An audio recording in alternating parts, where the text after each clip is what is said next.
Béla Kiss was born in Izsák, in Austria-Hungary, to János Kiss and Verona Varga, around the year 1877. A tinsmith as an adult, Béla Kiss lived in Szinkota, then a town near Budapest, now a neighborhood within the city itself from 1900 onwards. He was an amateur astrologer and allegedly fond of occult practices.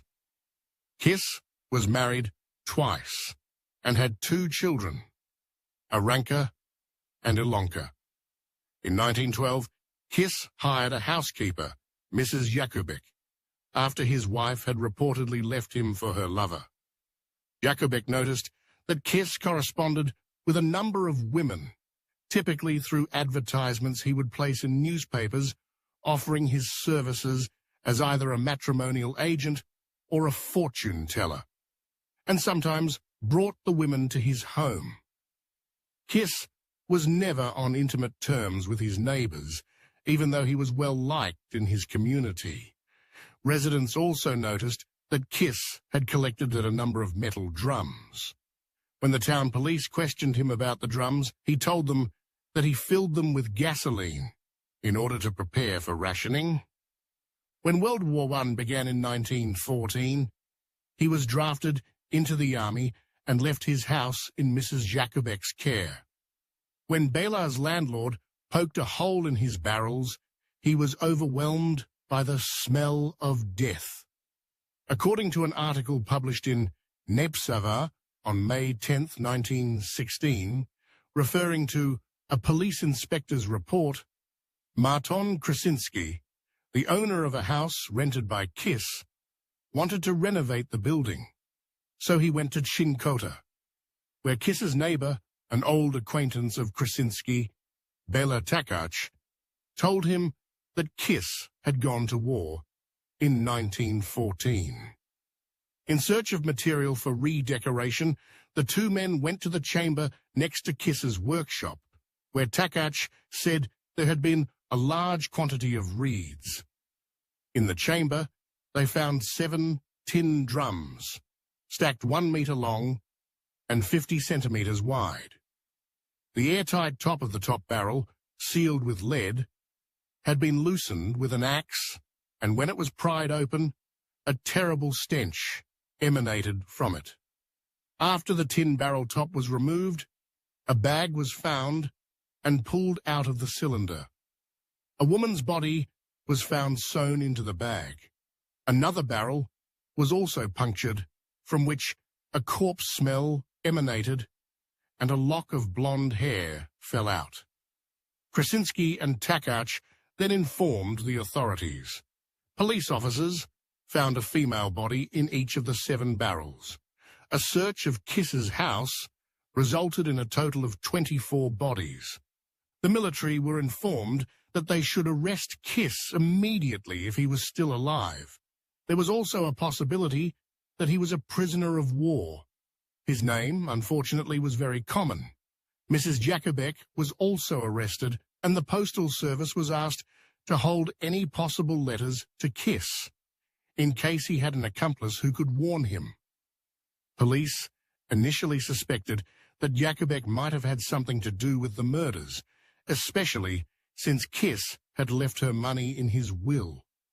Jakubek assured police that she knew absolutely nothing about the murders. She showed them a secret and locked room Kiss had told her never to enter. The room was filled with bookcases and had a desk which held a number of letters, correspondence with 74 women, and a photo album. Many of the books were about poisons or strangulation. The oldest of the letters were from 1903, and it became clear that Kiss was defrauding the women, usually middle-aged, who had been looking for marriage. He had placed ads in the marriage columns of several newspapers and had selected mainly women who had no relatives living nearby and knew no one who would quickly notice their disappearance. He wooed them and convinced them to send him money. Police also found also found old court records that indicated that two of his victims had initiated court proceedings because he had taken money from them. Both women had disappeared, and the cases had been dismissed. Each woman who came to the house was strangled. Kiss pickled their corpses in alcohol and sealed them in the airtight metal drums. Police found that the bodies had puncture marks on their necks and that their bodies were drained of blood, which led them to believe that Kiss may have been practicing vampirism. On October 4th, 1916, a letter was received that stated that Kiss was recuperating in a Serbian hospital. But authorities arrived at the hospital too late.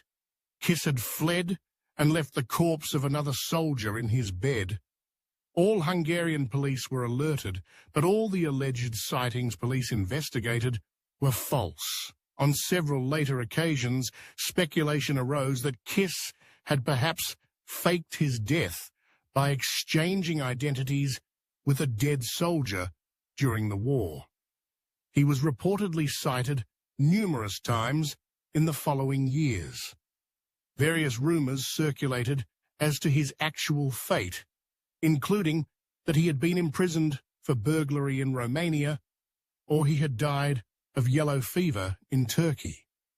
In 1920, a soldier in the French Foreign Legion reported on another legionnaire named Hoffman, the name Kiss had used in some of his letters, who had boasted how good he was at using a garrote, and who fit Kiss's description. But this Hoffman deserted before police could reach him. The last known supposed sighting occurred in New York City in 1932. That year, homicide detective Henry Oswald was certain he had observed Kiss emerging from the New York City subway at Times Square, Manhattan. There were also rumors that Kiss was living in the city and working as a janitor, although these could not be verified.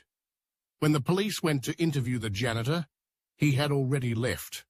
Kiss's eventual fate and exact number of victims remain unknown to this day.